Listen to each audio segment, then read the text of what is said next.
പാട് തോണി തുഴയണ തോട് അത് വീണ് പോയതൊരേട് തോണി തുഴയണ തോട് അത് വീണ് പോയതൊരേട് ആ ഏട് തിരയാനോടി നമ്മൾ ചാടി വീണൊരു നാള് ആ ഏട് തിരയാനോടി നമ്മൾ ചാടി വീണൊരു നാള് നമ്മൾ ചാടി വീണൊരു നാള് പാത്തുമ്മാന്റെ ആട് പണ്ട് തോളിലെത്തിയ പാട്.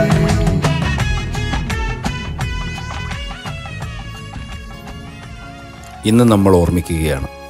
ഒന്നുമൊന്നും ചേർന്നാൽ ഇമ്മിണി വലിയ ഒന്നാവുമെന്ന് നമ്മളെ ചിന്തിപ്പിച്ച, ഭൂമിയിലെ എല്ലാ ജീവജാലങ്ങളെയും കുറിച്ച്, അവരുടെ അവകാശങ്ങളെക്കുറിച്ച് ചിന്തിച്ച് വേവലാതി പൂണ്ട, ചുറ്റുമുള്ളതിനെയെല്ലാം തൻ്റെ എഴുത്തിന് വിഷയമാക്കിയ ആ ഇമ്മിണി വലിയ ഒരാൾ, അതെ, വൈക്കം മുഹമ്മദ് ബഷീർ.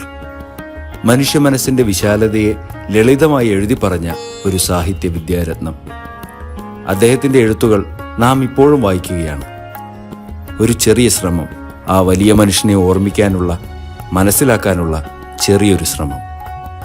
ആടുവിപ്ലവം. ഒരാടിനു വേണ്ടിയുള്ള യുദ്ധമല്ല ഈ കഥ. അതൊരു അവകാശബോധമാണ്, ഒരു ചോദ്യം ചെയ്യലാണ്, ഒരു നിലപാടാണ്. അക്ഷരങ്ങളിലൂടെ ഇന്നും സംസാരിക്കുന്ന വൈക്കം മുഹമ്മദ് ബഷീർ എന്ന മഹാനായ എഴുത്തുകാരൻ്റെ ഓർമ്മകൾക്ക് മുന്നിൽ ആദരവോടെ സമർപ്പിക്കുന്നു ഒരു ചെറു വിപ്ലവം. ആടുവിപ്ലവം.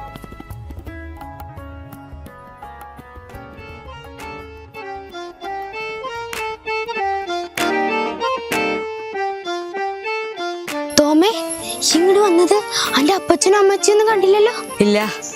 പിന്നെ നിന്റെ ആടെവിടെ? അതിനെ കൂട്ടിലാക്കി. കഴിഞ്ഞതൊന്നും നീ മറന്നില്ലല്ലോ? അയ്യോ ഇല്ലപ്പാ, നമ്മളെ രണ്ട് വീട്ടുകാരും തെറ്റിച്ചത് നിന്റെ ആടല്ലേ ഫാത്തിമ. എത്ര ലോകത്തിൽ കഴിഞ്ഞവരാ നമ്മൾ രണ്ട് വീട്ടുകാരും. ശരിയാ, എത്ര പീസ് കഴിഞ്ഞതല്ലേ?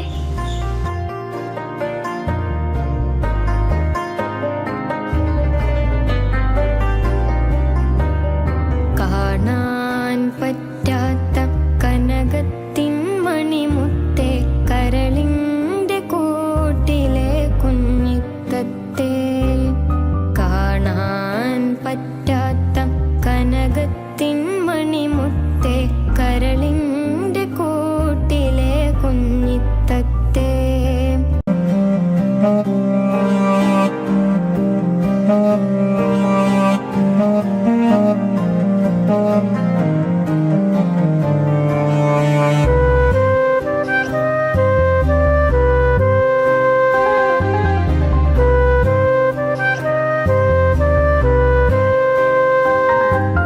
കാണാൻ പറ്റാത്ത കനകത്തിൻ മണിമുത്തേ, കരളിന്റെ കൂട്ടിലെ കുഞ്ഞിത്തത്തെ.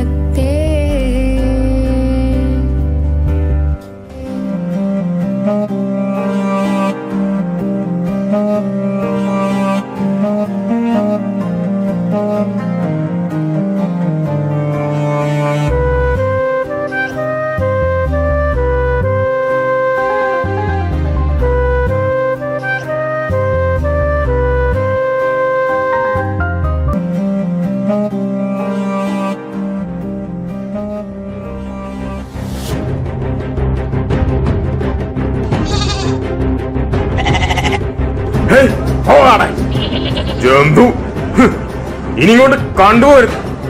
അവര് മനഃപൂർവ്വം ചെയ്തതാ. ആറിനോട്ട് ബൈബിൾ തിന്നിച്ചതാ. ഇനി അവരുമായിട്ട് ഒരു ബന്ധവും വേണ്ട.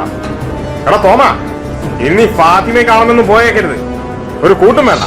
ഇങ്ങനെയുണ്ടോ മനുഷ്യന്മാര്?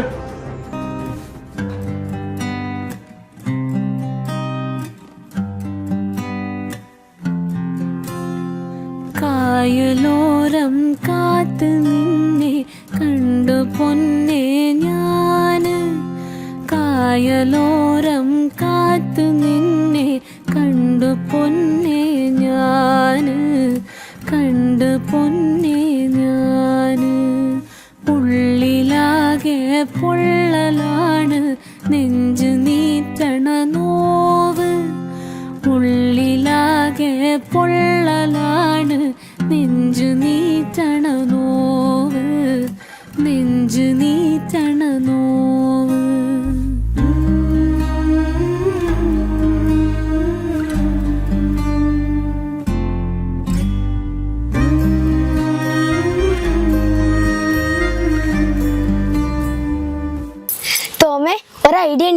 2 പേർക്കാരെ ഒന്നിപ്പിക്കാൻ.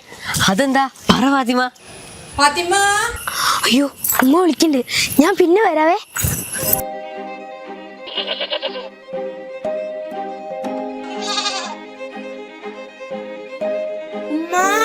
ഉപ്പ എന്റെ ആട് ഖുർആൻ എന്തെന്ന് ഇത് നോക്കിയേ. ഓ, ഈ ആട് ഞമ്മന്റെ ഖുർആനും തിന്ന്.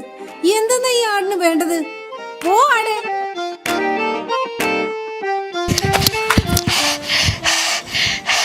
അപ്പച്ച പാത്തുമ്മയുടെ ആടേ ബൈബിൾ മാത്രല്ല ഖുർആനും തിന്നുത്രേ. ആ പാട് ഖുറാനും തിന്നില്ലേ? വെറുതെ നമ്മളെ തെറ്റിദ്ധരിച്ചു.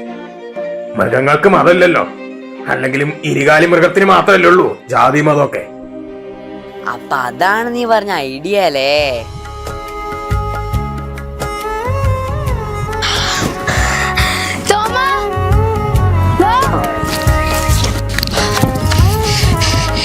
നല്ല ബിരിയാണി റെഡി ആയിട്ടുണ്ട്, വേഗം വാ. വല്ല ആടോ പശുവോ എന്തേലൊക്കെ കഴിക്കണേന് മുന്നേ നമുക്ക് കഴിക്കാടാ, വേഗം വാ.